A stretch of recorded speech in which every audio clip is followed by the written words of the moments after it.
The Runebear Boss fight in Elden Ring can be tricky, especially if you roll a melee build.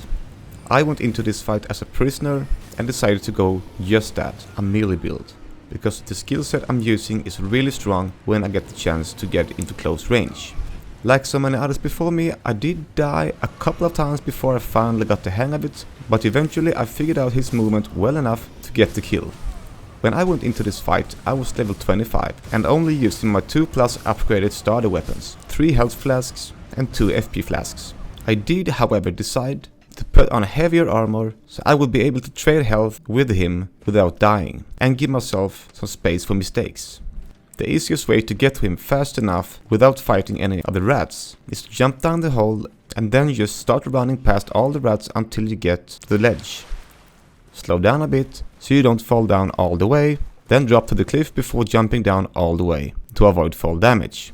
Before the fight I make sure everything is in order the way I plan for it to go, and then use Scholar's Armament just before I get into the room. FP flasks selected, Spirit Wolf easily accessible, and the right skills in order to avoid confusing myself. The second I go into the door I summon the wolves. This boss is really aggressive, so I got to be sure to summon them the first possible second. After that I lower him to the entrance and back away to give the wolves some time to aggro him, before I sneak away and try to go for his back when he's busy fighting the wolves. Because the Runebear Boss is so aggressive, you want to burn him down as quick as you possibly can, because he will not survive very long after the wolves are dead. Go for maximum damage abilities right away. In my case, as a prisoner at this level, it's Scholar's Armament to buff up my primary melee weapon and carry-on slicer for as long as I have FP. I'm dropping a link in the description if you wonder where to get those skills. They do also scale very good together for even more damage throughput and makes it a lot easier to burn down both bosses and enemies in general. Because the room is so small, it can be tricky to avoid his attacks. Runebear got a really big range and does a huge amount of damage each time you get hit.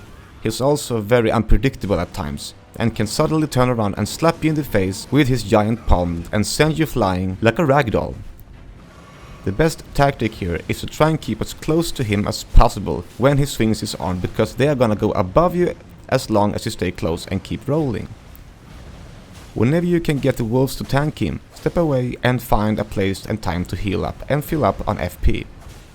If the wolves are still tanking him, and you hope they are, try to get behind as much as possible to avoid any damage, and hopefully you can burn him down fast enough to avoid getting killed.